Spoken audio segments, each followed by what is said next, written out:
우리 함께 주님 찬양하겠습니다. 찬송가 144장으로 주님께 찬양합니다.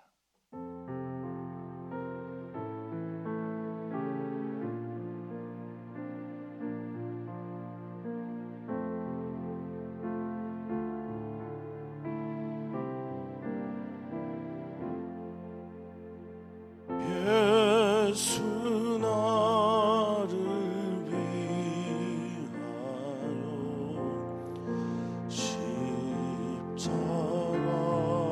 십자가를 짓되 세상 죄를 지시고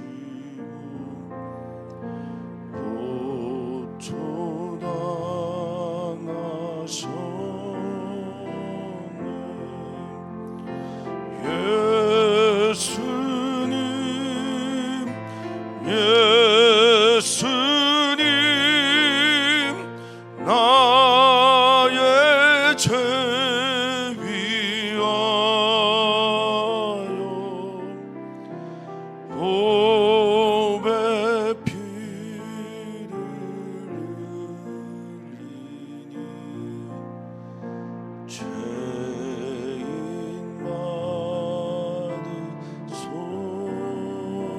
받으소서. 십자가를 지심은 무슨 죄가 있나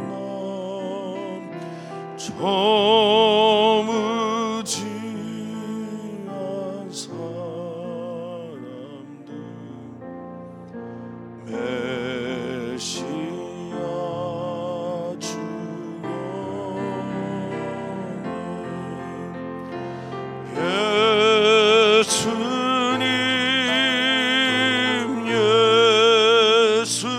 예수님 나의 죄 위하여 보배 피를 흘리니 죄인 받으소서.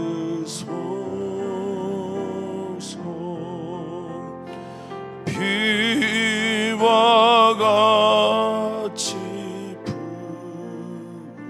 죄 없는 이가 없네. 십자가의 공로로 눈과 같이 되네.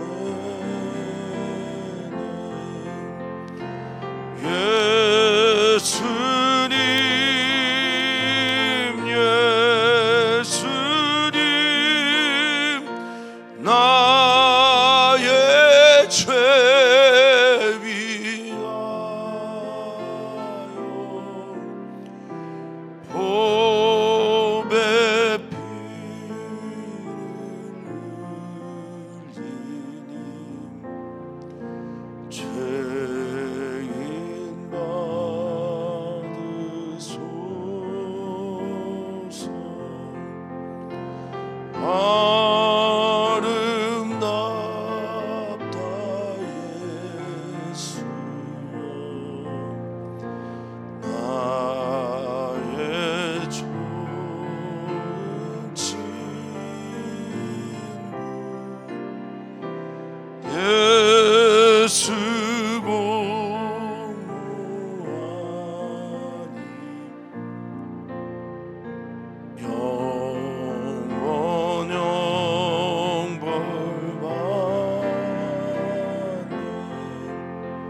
감사합니다.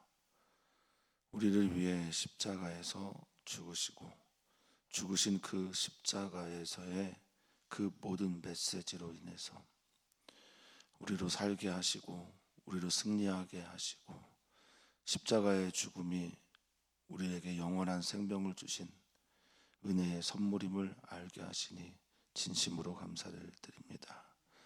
십자가를 멀리서 바라보는 것이 아닌 십자가를 가슴에 새기며 그렇게 우리의 인생길을 통과해내는 우리 귀한 주의 성도들 되게 하여 주시옵소서.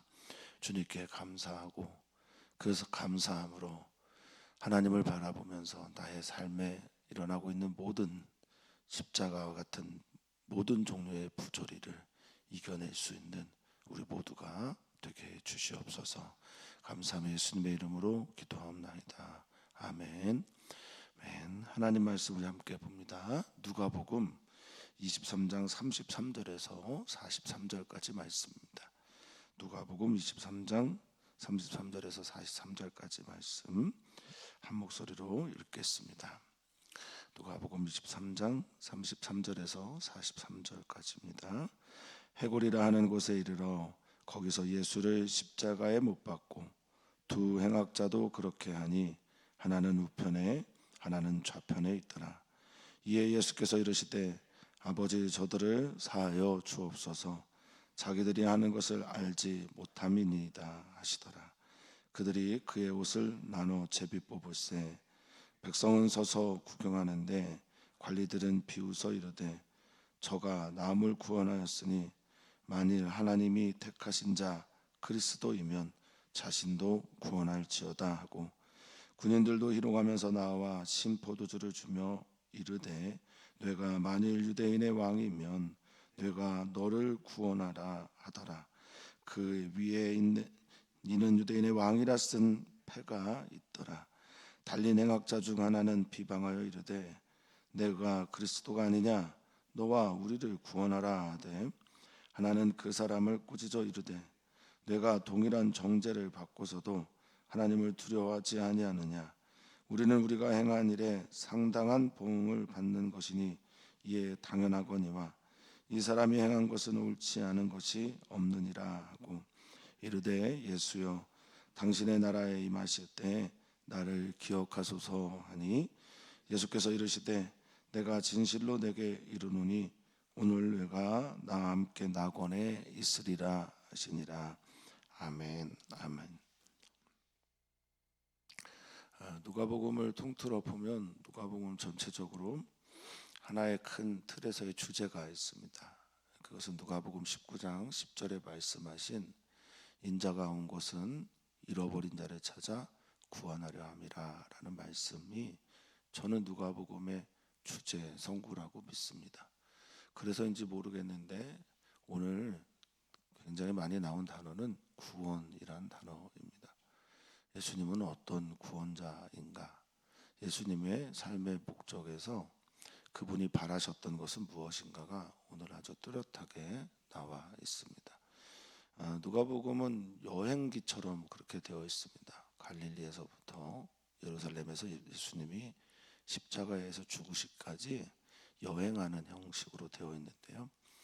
인생길이 마치 여행과 같은 그렇죠. 태어나서 죽음까지의 긴 여행이라고 한다면 예수님의 그 여행의 목적은 그 여행 중에 만난 잃어버린 사람들, 하나님의 사람들을 찾아 구원하는 것이었고 그 목적은 끝까지 계속되었습니다. 오늘 본문도 그렇습니다. 33절에 보면 해골이라 하는 곳에 이르러 이렇게 말을 하고 있는데 해골이라고 하는 아람어가 굴굴타라는 건데요. 굴굴타라는 것을 헬라어로 그냥 음가를 따서 말한 게 골고다 그리고 갈보리 되겠습니다.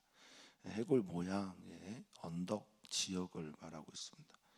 좀 흉측하긴 한데 그곳에서 예수님께서 십자가에 달리신 거죠. 예루살렘 성전 밖에 보면 이런 모양의 지역이 있습니다. 예수님께서 십자가에 죽으신 그곳에 지금 사순절을 보내고 있는 이스라엘에 예수님의 십자가가 달려 있을 겁니다. 근데 그 십자가는 하나님께서 공간을 초월하시고 또 시간을 초월하시는 분이시기에 오늘 우리들 앞에도 있음을 믿습니다.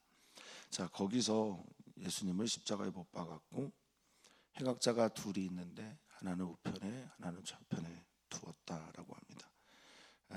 누가 우편에 누가 좌편에 있는 것이 아니라 예수님이 행악자와 함께 그곳에 계셨다라는 겁니다. 그러니까 예수님을 죄인으로 취급해서 그 가운데 두었다라는 거죠. 행악자라고 하면 죄인이고 악인이고 범죄자라는 뜻을 가지고 있는 카쿠루고스라는 헬라어를 썼는데, 카코스라고 하는 악과 에르고나고 하는 행일, 행한 일, 뭐 과업, 업무 이럴 때 쓰는 말이 합성어입니다. 그러니까 악한 행동, 악한 일들, 악한 범죄를 저질렀다라는 뜻이죠. 예수님이 그런 이들과 동일한 취급을 받게 되었습니다. 예수님의 특징 중에 하나가 죄 없으신데 죄를 대신해서 죽은 그런 분 아닙니까? 그래서 완벽한 완전한 하나님의 어린 양 제물이 속죄 제물이 되신 분이기에 오늘 우리는 그 예수님을 바라봅니다. 십자가에 달리신 예수님을 바라봅니다. 그때 나오신 예수님의 말씀이 놀랍습니다. 우리는 고난주간 특별 기도회를 하고 있는데 어제 우리 효지자매가 메시지를 전했습니다. 주님께서 우리에게 주신 말씀을 따라 죄를 용서하지 아니하면 하나님도 용서하지 않는다라는 그 말씀의 메시지를 전해주셨는데, 실은 저도 참 놀라웠던 게 제가 효지자매에게 전해주고자 했던 메시지는 마태복음 16장에 있는 말씀이었었어요. 처음에 이 말씀 묵상하시오 그랬는데 저도 까맣게 잊고 있었는데 18장 21절 22절을 제가 적어서 보내줬더라고요. 효지자매가 작년에 한동안 용서라는 키워드를 가지고 굉장히 고민을 많이 했었거든요. 그런데 그 말씀을 보내고 나서 저도 이렇게 직접적으로 당신이 용서에 대해서 고민했으니 용서에 대한 메시지를 묵상하셔. 저는 그런 성향이 아닌데 어떻게 하다 보니 그렇게 됐고 효지자매 앞에 그 말씀이 딱 전해졌던 거죠. 그리고 그 말씀을 삶으로 건너오면서 그런 은혜로운 메시지를 전했다라고 여겨집니다. 예수님이 십자가에서 달려지면서 하신 첫 번째 말씀을 누가는 이렇게 기록하고 있습니다. 34절입니다. 이에 예수께서 이르시되 같이 읽을까요? 아버지 저들을 사하여 주옵소서 자기들이 하는 것을 알지 못함이니이다 하시더라. 아멘. 예수님의 삶, 예수님의 구원의 사역 중에 굉장히 중요한 것 중에 하나는 용서였습니다. 아버지가 우리를 용서하신다라는 걸 알려주고 싶으셨고 아버지의 그 용서의 품이 얼마나 넓은지를 누가복음 15장에서 탕자의 비유를 통해 말씀하셨습니다.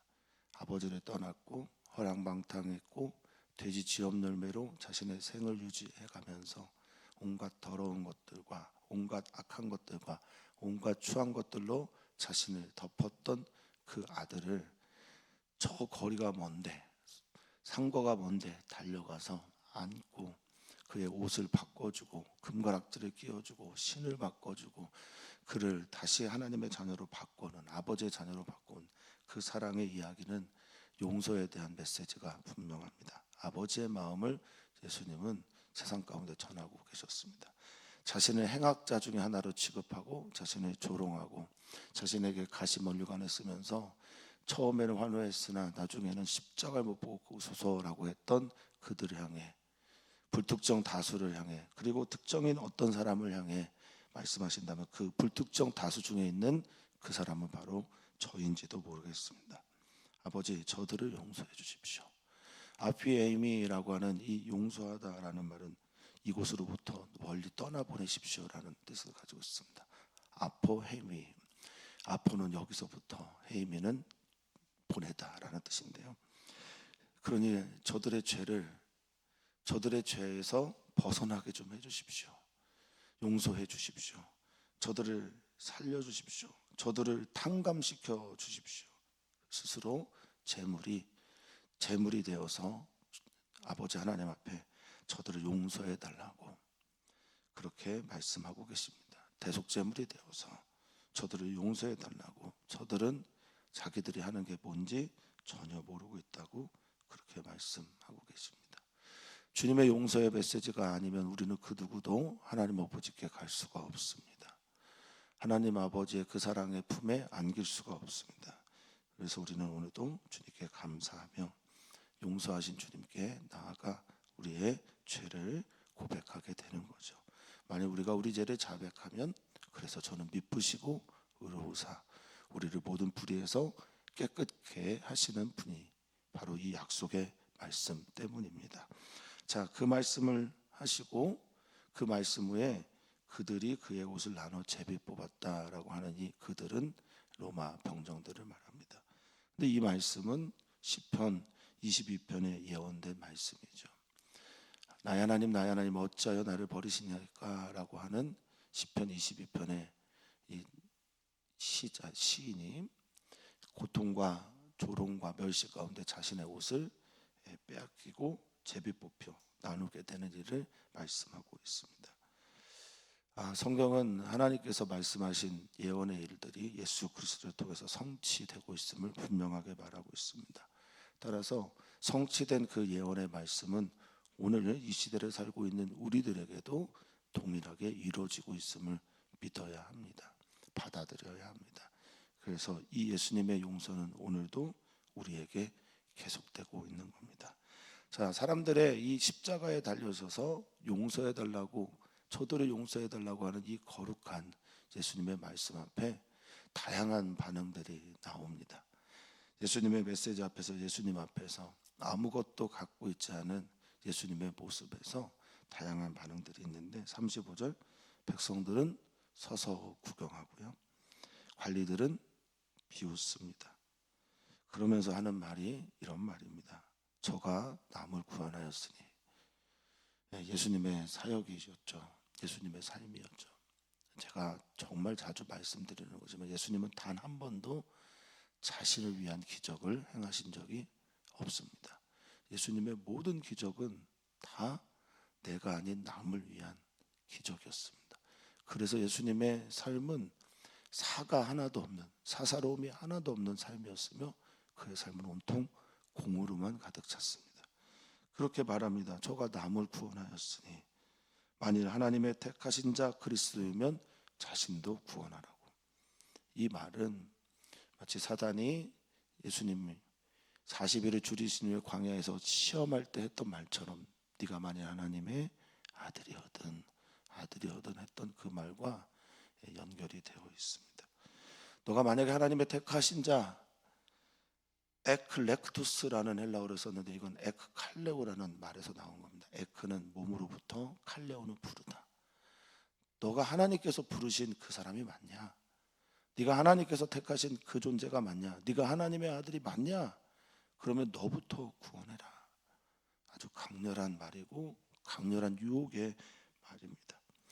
우리도 우리의 삶을 살아가다 보면 먼저 주님의 나라와 주님의 의를 구해야 되는 삶을 살아가야 되는데 자꾸만 우리 먼저 생각하게 될 때가 많습니다. 예수님은 자신을 구원하는 삶이 아니라 다른 사람들을 구원하는 그의 삶에 모든 걸 걸었습니다. 그러면 자신을 구원하는 건 누굽니까? 나를 구원하는 건 누굽니까?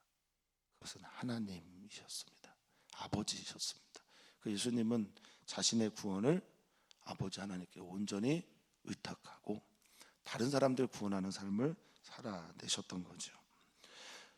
그리스도이면 자신도 구원하라 라고 하는 이 구원이라는 단어가 반복해서 나오면서 예수님의 십자가에서의 마지막 유혹은 구원에 대한 이야기였다라는 것을 분명히 합니다. 그리고 예수님이 십자가에서도 하셨던 마지막 사역은 누군가를 구원하는 거였다라는 것이 누가복음의 아주 정확한 그리고 분명한 주제 메시지입니다.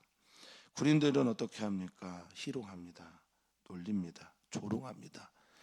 그를 비웃습니다. 그러면서 신포도주를 주는데 다른 마태는 마시지 않았다라고 하는데 누가복음에서는 그냥 주는 것으로만 표현을 합니다. 주로 마취제, 아주 강한 신맛을 내서 옥수수라고 하는 마실 만한 그런 포도주라기보다는 갈증을 제거하는 그런 포도주라기보다는 우리의 통증을 좀 완화시키는 그런 종류의 포도주를 이해하시면 되겠습니다. 또 그들도 이렇게 조롱합니다. 37절. 네가 만일 유대인의 왕이면 네가 너를 구원하라 라고 말합니다. 또 유혹이 시작됩니다. 그는 왕으로 살았습니다. 예수님은 왕이셨습니다. 하나님 나라의 왕이었고 우리의 왕이 되기를 원하시고 우리의 주님이 되기를 원하시는 분입니다. 주님의 말씀에 내가 아멘하고 동의하고 그분을 나의 삶에 받아들이기 시작할 때 그분은 이미 나의 왕입니다. 그런데 그 왕이 어떤 왕이냐? 우리를 구원하는 왕이고 우리를 살리는 왕이고 우리에게 생명을 주시는 왕이고, 그래서 우리는 기꺼이 그분의 종이 되기를 원하는 그런 왕입니다.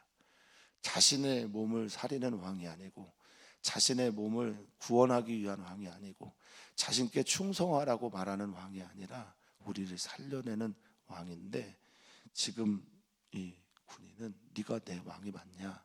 네가 내 황제가 맞냐? 내가 나의 큐리오스, 즉 로마의 황제처럼 그런 황제가 맞냐? 내가 너에게 충성해야 될 그 왕이냐? 그러면 너가 지금 너를 구원하라라고 조롱합니다. 그러면 내가 너를 충성하겠다. 내가 너를 나의 왕으로 모시겠다라고 말합니다. 그런데 예수님은 그런 왕이 아닙니다. 심지어 그를 조롱하는 그를 위한, 조롱하는 그 사람을 위한 왕이지만 자신을 구원하는 그런 왕은 아니었던 겁니다. 놀라운 유혹이고 강력한 유혹입니다. 자, 그럼 우리도 똑같지 않을까요? 우리도 우리를 구원하려고 우리가 하지 않아야 합니다. 예수님처럼 말입니다. 우리는 그럼 누가 구원하십니까? 바로 예수님이 우리를 구원하지 않겠어요?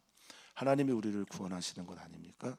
근데 우리는 우리도 모르게 자꾸 내가 나를 구원하고 싶어요. 내가 나를 용서하고 싶고, 내가 나를 살리고 싶고, 내가 내 문제를 풀어가고 싶고, 내가 나의 모든 일들을 해결하고 싶어 합니다. 그런데 그것은 성경의 방식이 아니지요. 예수님이 우리를 구원하셔야 합니다. 하나님이 우리를 살려주셔야 합니다. 그리고 그 왕의 예수님의 십자가 위에 죄목이 나와 있는데 그 죄명은 유대인의 왕이라는 것입니다. 십자가에 달리신 예수님을 어떤 시각으로 바라보느냐에 따라 우리는 그분이 우리의 왕이 되기도 하고 그분이 나의 왕이 아닌 조롱의 대상이 되기도 한다라는 겁니다. 그것을 또 명확하게 보여주는 본문이 이어서 나오는 이야기입니다. 39절과 또 39절에서 43절까지는 우리가 너무나 잘 알고 있는 우편에 좌편에 있는 강도들의 이야기입니다. 어떤 분은 우편에 있는 강도가 구원을 받았고 좌편에 있는 강도가 구원을 못 받았다라고 말하는데 그런 거는 누가복음에 나와 있지는 않습니다. 우리가 어느 편에 서 있느냐가 중요한 게 아니라 어떤 믿음으로 그분께 나오느냐가 중요한 거잖아요. 자, 39절입니다. 달린 행악자 중 하나가 비방합니다. 똑같이 비방하는데 그의 메시지도 똑같습니다. 그가 원하는 것도 똑같습니다. 네가 그리스도가 맞느냐 아니냐. 너가 만약에 정말 그리스도라면, 구원자라면 너 자신도 구원하고 나도 구원해야 된다라는 겁니다. 주님은 주님의 삶의 목적이 언제나 남을 구원하는 것이었는데 자신을 구원하라고 하는 이 말이 얼마나 큰 아픔이셨을까 이런 생각이 듭니다. 지금 그 강도 중에 하나는 나를 구원해 주소서, 나를 기억해 주소서라는 말 때문에 구원을 받는데 당신을 구원하시소라고 하는 이 유혹의 말 때문에 그는 구원을 받지 못합니다. 자, 40절입니다. 반면에 어떤 사람은 이렇게 말합니다. 네가 동일한 정죄를 받고서도 하나님을 두려워하지 아니하느냐라고 말합니다. 너는 동일한 정죄를 받았다. 너는 죄의 대가를 받았다라는 말입니다. 그래서 이 정죄라는 말은 크레마라는 헬라어인데 판결이라는 뜻이에요. 판결받고 정죄받고 그렇게 결정되어 너는 마땅한 죄가를 치르는 것이다 라고 말을 합니다. 그러면서도 너의 죄가를 치르고 있는 이 순간에도 하나님이 두렵지 않냐? 하나님에 대한 경외감이 일어나지 않냐? 너는 마지막 기회조차 놓치고 있는 거냐라고 말을 하고 있는 겁니다. 전도하고 있는 거죠. 죽음 앞에 서 있는 사람에게 메시지를 전하고 있는 겁니다. 너는 지금 죄 때문에 죽어가고 있는 건데, 죄의 삭슬 따라 너 죽음을 경험하고 있는데 이 순간에도 하나님에 대한 돌이킬 마음이 없는 거냐라고 말하고 있는 겁니다. 41절입니다. 우리는 우리가 행한 일에 상당한 보응을 받는 것이거니 이에 당연하다라고 말합니다. 이 사람이 행한 것은 옳지 않은 것이 하나도 없다라고 말을 하고 있습니다. 십자가에 달리신 예수님을 통해 구원을 받는 우리들은 지금 이 강도처럼 이런 태도와 자세를 취해야 됩니다. 나는 죄인입니다. 나는 나의 죄가 무엇인지를 압니다. 나는 내 죄에 대해 상당한 보응을 지금 받고 있는 겁니다. 여기 상당한 보응이라고 하는 헬라어는 악시오스라는 말인데요, 마땅하다, 적절하다, 알맞다라는 뜻을 가지고 있습니다. 나는 마땅한 죄가를 치르고 있는 겁니다. 나는 죄인입니다. 자기 죄에 대해서 주님께 고백할 준비가 되어 있지 않고 나의 죄에 대해서 주님께 발가벗길 준비가 되어 있지 않다면 우리는 앞에서 말한 강도, 한편에 있는 강도처럼 주님을 비방하고 또 주님께 구원의 길, 주님 앞에서는 구원의 길을 경험하지 못하게 될지도 모릅니다. 이어서 강도는 말합니다. 상당한 보응을 받는 것이고 이에 당연하거다. 이건 의로운 거다. 맞는 거다. 이 사람이 행한 것은 그러나 옳지 않은 것이 없다라고 말합니다. 부당한 것이, 나쁜 것이, 제자리에 놓여있지 않은 것이 없다라고 말을 합니다. 이분은 죄가 없는 분이다 라고 말을 하며 그 예수님께 이렇게 청원합니다. 42절입니다. 이르되 예수여 당신의 나라에 임하실 때 나를 기억하소서 하니 아멘. 아멘. 하나님의 나라가 임하게 될 때 나를 기억해 주십시오. 생각해 주십시오. 이 죄인 생각해 주십시오. 상당한 보응을 받아야만 마땅한 이 죄인을 기억해 주십시오 라고 기도하고 구원을 요청드립니다. 할렐루야. 예수님은 끝까지 한 사람의 영혼도 잃지 않으려고 그의 삶을 걸어가십니다. 우리에게도 마찬가지입니다. 예수님은 하나님께서 에스겔 선지자를 통해서 하신 말씀처럼 하나님은 악인이 심판받는 것을 원하시는 분이 아니라 악인이 돌아와 구원받기를 원하신다라고 하는 그 말씀대로 예수님은 마지막까지 남을 구원하는, 한 영혼을 구원하는 그 삶을 살아내십니다. 43절입니다. 우리 같이 읽을까요? 예수께서 이르시되 내가 진실로 네게 이르노니 오늘 내가 나와 함께 낙원에 있으리라 하시니라. 아멘. 아멘. 예수님이 말씀하십니다. 오늘 너는 나와 함께 낙원에 있다. 예수님의 죽으심과 함께 예수님의 나라가 임하는 것이며 예수님의 나라가 임하게 되는 그곳에 주님의 은혜를, 주님의 사랑을, 구원을 요청했던 그 강도는 주님과 함께 낙원에 있게 되었습니다. 낙원은 아마도 에덴을 헬라적 표현으로 바꾼 것일 겁니다. 파라데이소스라고 하는, 파라다이스라고 하는 낙원, 천국에 너는 있을 것이다 라고 선언하십니다. 예수님은 오늘도 잃어버린 자를 찾아 구원하는 그 길 위에 서 계십니다. 시와 공을 초월하신 주님은 오늘도 우리들에게 그의 구원을 베풀어 주기를 기뻐하십니다. 십자가에서 용서하시고 십자가의 옆에 있는 자신과 같이 죽어가는 사람들도 살리기를 기뻐하시는 분이 우리 주님이십니다. 그 주님께 오늘 나오기를 축복합니다. 주님께 나와 주님의 은혜와 사랑을 경험하는 오늘이 되기를 소망합니다. 어제 이 이승주 집사님, 정혜영 집사님의 어머니께서 소천하셨는데 예수님을 영접하고 또 지금 하나님 나라의 예수님 우편에 있음을 우리는 믿습니다. 오늘부터 시작되는 모든 장례 일정에 주님의 은혜가 성령의 인도하심이 있기를 기도해 주시면 감사하겠습니다. 또한 기도합니다. 오늘 우리는 기도합니다. 우리의 가정에 우리의 모든 가정 구성원들이 예수님을 꼭 믿었으면 좋겠습니다.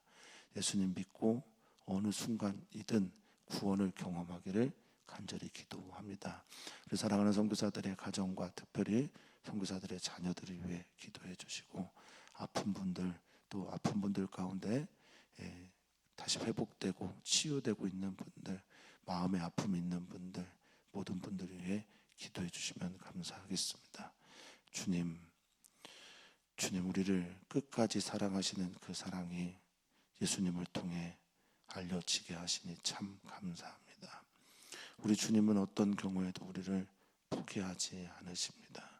우리 주님은 어떤 경우에도 우리를 붙잡아 주십니다. 그 주님께 나와 주님, 저는 이런 존재입니다. 주님, 저는 이런 존재일 수밖에 없는 저도 사랑하시겠습니까? 구원해 주시겠습니까? 용서해 주시겠습니까? 하시며 주님께 구원을 경험하는 우리 귀한 성도들 되게 하여 주시옵소서. 오늘도 주님의 은혜가 충만한 날이길 소망하며 사랑 많으신 예수님의 이름으로 기도하옵나이다. 아멘.